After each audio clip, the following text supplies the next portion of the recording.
Shalom saudara-saudara, berjumpa lagi dengan saya Pendeta Christine of Mawicere. Dan saya ingin mengajak kita sekalian pada saat ini untuk bersama-sama memikirkan satu bagian firman Tuhan, yaitu dari Yohanes 8 ayat 12-20, yang akan menjadi bahan bacaan dan pemberitaan firman Tuhan di Gereja Masih Injili di Minahasa pada hari Minggu 19 Oktober sampai Sabtu 25 Oktober tahun 2025 ini. Nah, sebelumnya mari kita berdoa. Ya Tuhan, dimuliakanlah namamu. Tuhan pengasih, pemurah, penyayang, penebus dan pemelihara hidup kami. Terima kasih untuk firman yang senantiasa Engkau karuniakan kepada umatmu. Sekarang kami hendak memikirkan bagian firman Tuhan dari Yohanes 8 ayat 12-20. Bimbinglah kami dengan roh-Mu supaya kami mengerti, memahami, menghayati dengan dalam bagaikan tanah yang baik yang menerima taburan benih yang baik juga. Roh Kudus tuntun pimpin kami ke depan untuk memperlengkapi diri dalam rangka pemberitaan firman Tuhan di hari Minggu yang akan datang dan di sepanjang minggu yang akan datang. Terima kasih Tuhan, dalam nama Yesus kami berdoa. Amin. Saudara-saudara, nanti kita baca sendiri Yohanes 8 ayat 12-20 ini. Saya mau mengajak kita langsung untuk melihat pemikiran-pemikiran yang menjadi konsep untuk pemberitaan kita pada hari minggu yang akan datang dan di sepanjang minggu yang berjalan. Nah, saudara-saudara, oleh pimpinan gereja kita diusulkan agar supaya kita memahami dan memberitakan teks firman ini dalam bingkai tema, yaitu Yesus adalah terang dunia. Nah, perkataan Yesus kepada orang banyak, "Akulah terang dunia," itu dikatakan dalam konteks perayaan Hari Raya Pondok Daun, atau juga yang sering disebut dengan nama Festival Tabernakel oleh umat Yahudi di Yerusalem. Nah, teolog James Kennedy dalam bukunya yang berjudul Well Done menggambarkan suasana malam perayaan Pondok Daun di mana Yesus berkata, "Akulah terang dunia," itu seperti ini. Jadi James Kennedy menggambarkan begini. Nah, kumpulan orang banyak terlihat di mana-mana.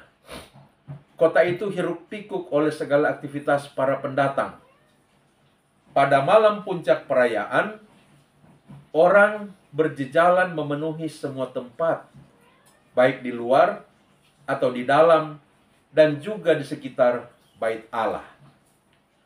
Mereka semua datang untuk merayakan Hari Raya Pondok Daun. Selama perayaan itu, mereka akan melakukan dua peringatan besar. Yang pertama berupa upacara pencurahan air untuk mengingat pemeliharaan Allah yang menyediakan air bagi bangsa Israel ketika berada di padang gurun.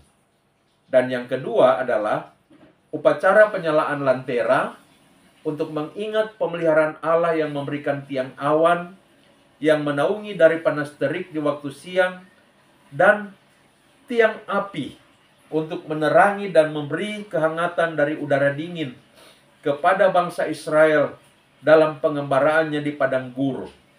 Nah, dalam konteks ritus kedua inilah, yaitu ritus Festival Tabernakel. Dalam hal ini, ritus keduanya yaitu ritus penyalaan lentera. Yesus mengatakan, "Akulah terang dunia ini." Nah, malam itu, dalam rangka ritus penyalaan lentera inilah orang banyak telah berkumpul. Lentera raksasa tak lama lagi akan dinyalakan di bait Allah di puncak Bukit Sion. Kumpulan orang banyak itu bergumam, memanjatkan doa dengan kata dan kalimat masing-masing dalam hatinya sendiri. Mulut mereka komat kamit, tapi tidak mengeluarkan suara. Para imam mulai membuat persiapan, meniti tangga satu demi satu, kemudian mencurahkan 65 liter minyak bakar ke dalam tangki minyak di lentera raksasa itu. Pada saat yang tepat, Mereka menyalakan lentera raksasa itu, dan terang pun memancar memenuhi bait suci, memenuhi halaman bait suci, dan menerangi jalan-jalan di Yerusalem. Untuk sesaat, waktu seolah berhenti bergerak. Terang itu juga menerangi wajah-wajah para pengunjung secara menakjubkan. Saat sinarnya mencapai jalan, para penjaga toko berhenti untuk menyaksikan. Malam berubah menjadi seperti siang dalam sekejap mata. Kumpulan orang banyak yang tadinya diam, yang hanya berdoa dalam hati dengan kata dan kalimat sendiri, lalu mengeluarkan suara bersamaan. Saudara-saudara, di tengah suasana temaram dan kusyuk, tiba-tiba dikejutkan oleh teriakan keras. Itulah suara Tuhan Yesus yang mengeluarkan kata-kata yang luar biasa. Akulah terang dunia. Barang siapa mengikut aku, ia tidak akan berjalan dalam kegelapan, melainkan ia akan mempunyai terang hidup. Sungguh, pernyataan yang sangat jelas yang Tuhan Yesus katakan. Dia adalah terang dunia. Dialah tiang awan dan tiang api yang menaungi mereka selama siang dan malam. Hanya Dia seorang yang sejak dahulu sampai sekarang sanggup memimpin kita dalam perjalanan sehingga tidak tersandung dan jatuh. Dialah terang yang memimpin kita untuk tiba pada Kanaan kekal kita, tiba pada kehidupan kekal. Saudara-saudara, mari kita memikirkan kebutuhan manusia akan terang.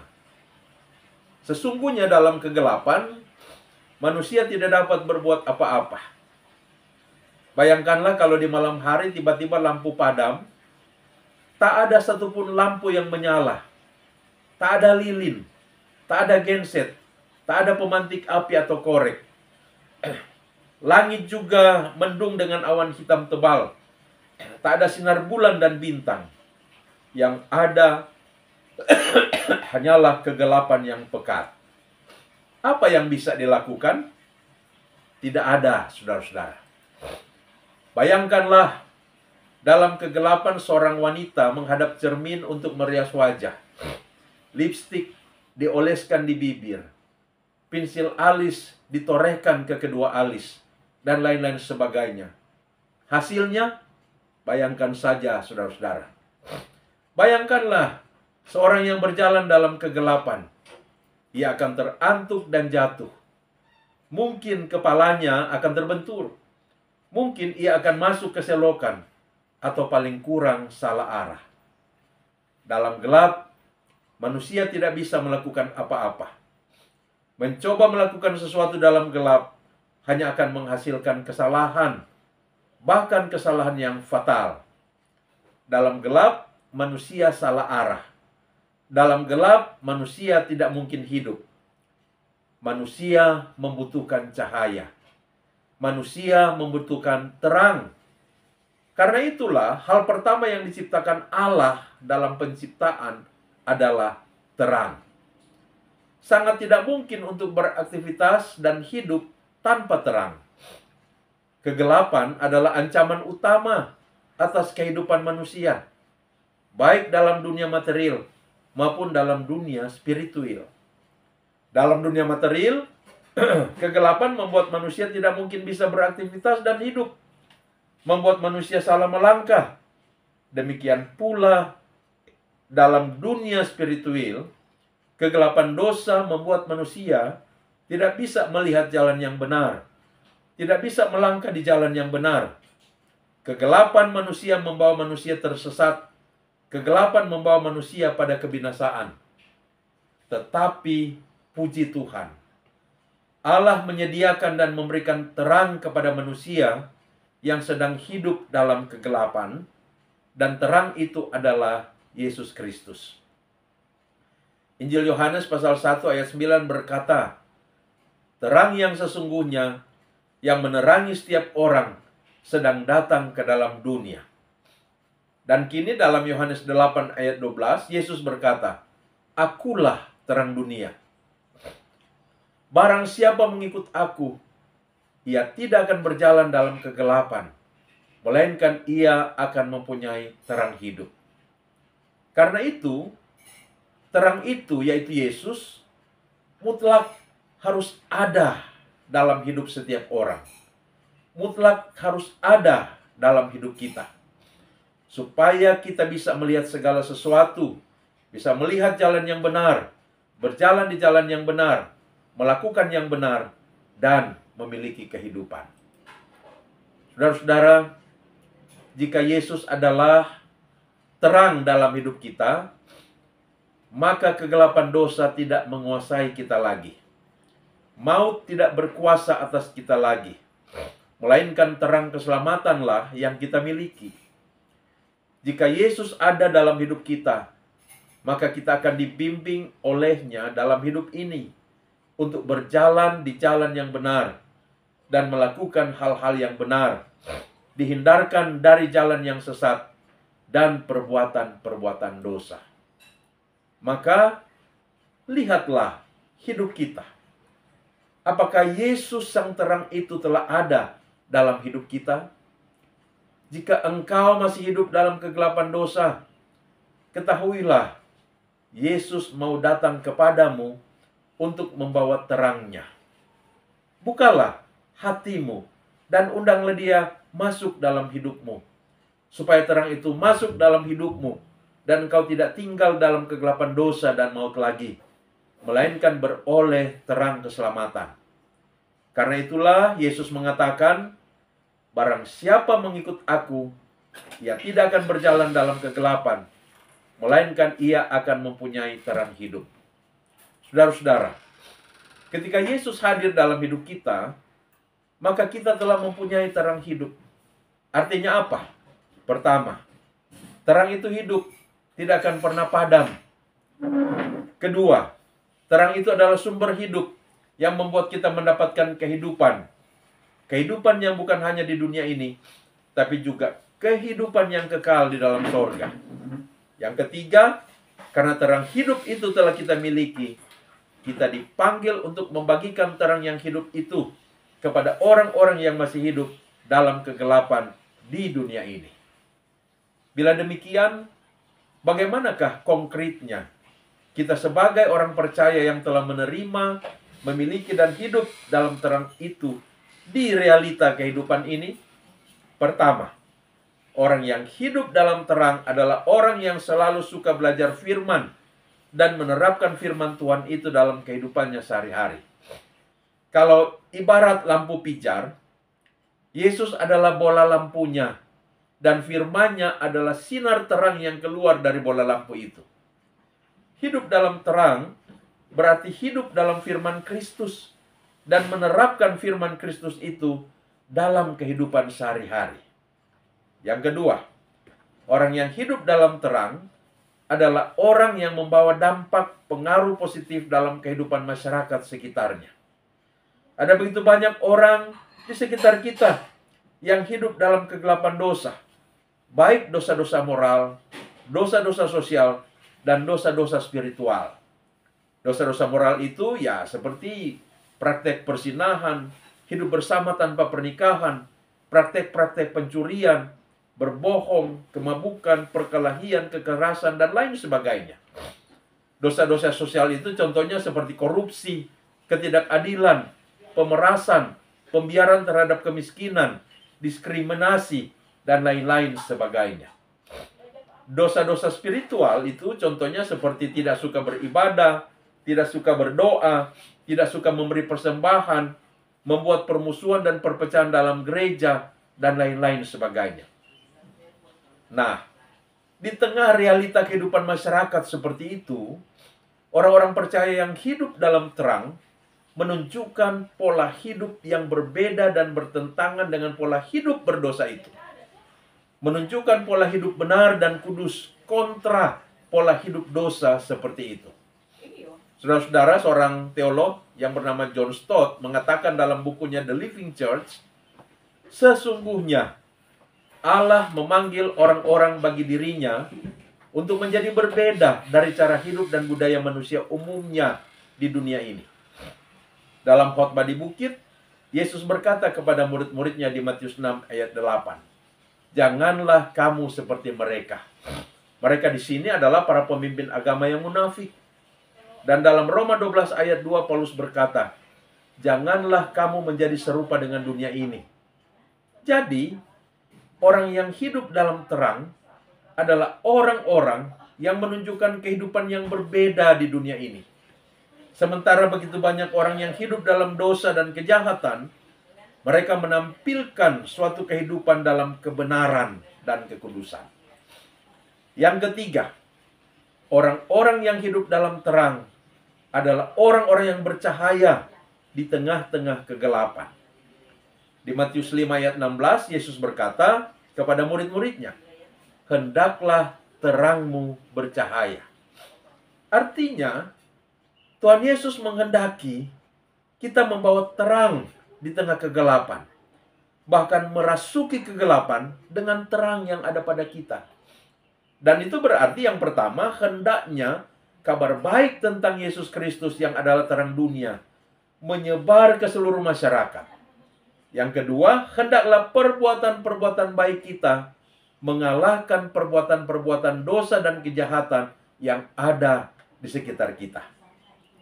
Contoh untuk itu dapat dilihat pada seorang tokoh Kristen dalam sejarah di Inggris yang bernama William Wilberforce. Dia bersuara keras menentang praktek perbudakan. Namun suaranya tidak didengar. Lalu dia berjuang dan berhasil lolos masuk dalam badan legislatif Inggris dan berjuang melalui jalur legislatif untuk menghapus perbudakan. Dan dia berhasil, saudara-saudara. Kita orang percaya dipanggil untuk mengalahkan kegelapan dengan terang. Mengalahkan praktek korupsi, ketidakadilan dan diskriminasi dengan perjuangan sebagai anak-anak terang. Kita dipanggil untuk berjuang menghadirkan terang di tengah-tengah praktek dosa dan kejahatan, agar semua praktek itu ditelanjangi dan membuat semua orang yang mempraktekkan perbuatan-perbuatan gelap itu sadar, bertobat, dan hidup dalam terang Kristus.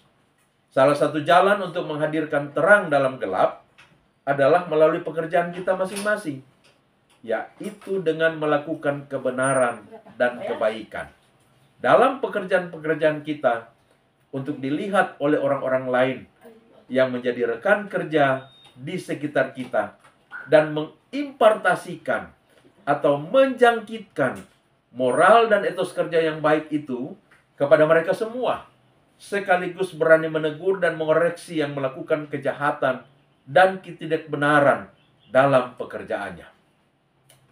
Jika kita melakukan hal-hal ini, maka pertama-tama kita akan menjadi berbeda dengan dunia.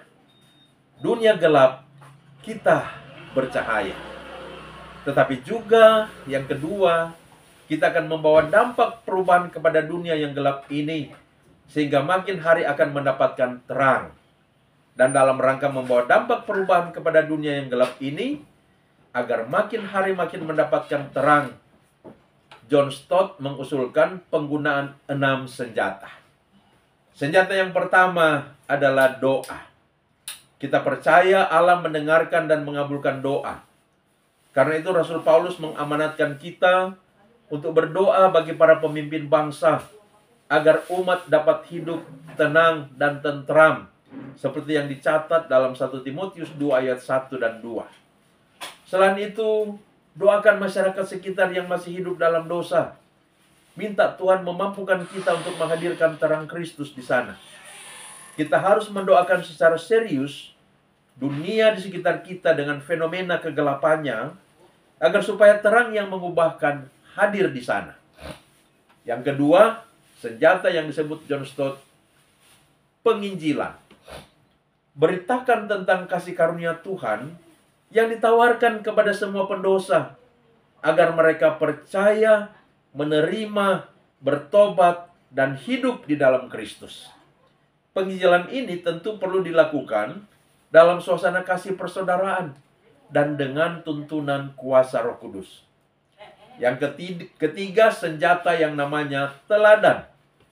Jadilah orang-orang Kristen yang menunjukkan moralitas yang baik, kasih yang tulus, dan kehidupan dalam kebenaran kepada semua orang yang ada di sekitar. Manusia menurut kodratnya, saudara-saudara, adalah makhluk peniru. Jadi terdapat kekuatan yang besar pada keteladanan. Satu orang Kristen yang berpegang teguh pada tanpa kompromi pada kejujuran, mendorong orang lain untuk mengikuti. Satu rumah orang Kristen dapat mempengaruhi seluruh lingkungan sekitarnya. Satu kelompok orang Kristen yang berdedikasi dapat mengubah atmosfer dan nilai-nilai orang-orang yang ada di sekitarnya. Maka gereja harus menjadi kelompok orang percaya yang menunjukkan pola hidup benar untuk diteladani masyarakat sekitarnya. Yang keempat, senjata yang oleh John Stott disebut argumen. Fenomena-fenomena dosa dan kejahatan di tengah masyarakat tidak jarang hanya dapat dikalahkan dengan legislasi atau peraturan, perundang-undangan. Maka penting bagi orang-orang Kristen untuk berjuang masuk dalam legislatif dan berjuang untuk membuat peraturan, perundangan dalam rangka menghapuskan korupsi, ketidakadilan, dan lain-lain dari sana.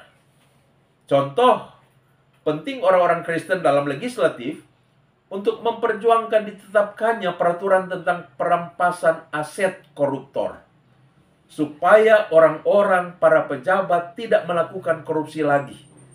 Di samping itu, penting bagi gereja untuk merumuskan dan mengusulkan buah-buah pemikiran dalam rangka perumusan peraturan-peraturan perundangan demi memberantas praktek-praktek kejahatan yang sedang berlaku seperti korupsi, ketidakadilan, diskriminasi, dan lain-lain sebagainya.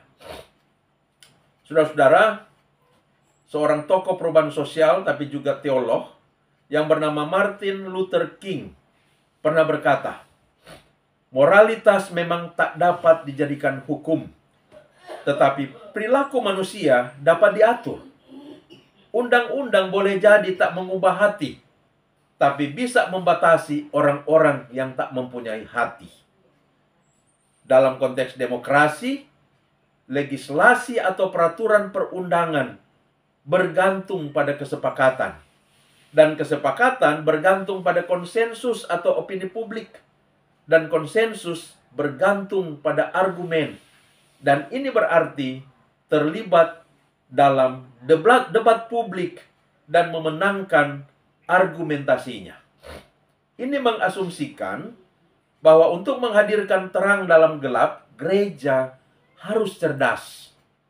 Yang kelima, senjata yang namanya aksi. John Stott mengatakan, aksi di sini adalah aksi sosial politik. Yaitu bila diperlukan untuk meloloskan suatu konsep peraturan perundangan atau untuk menghentikan suatu kejahatan. Bila diperlukan, gereja perlu melakukan aksi sosial politis yang damai.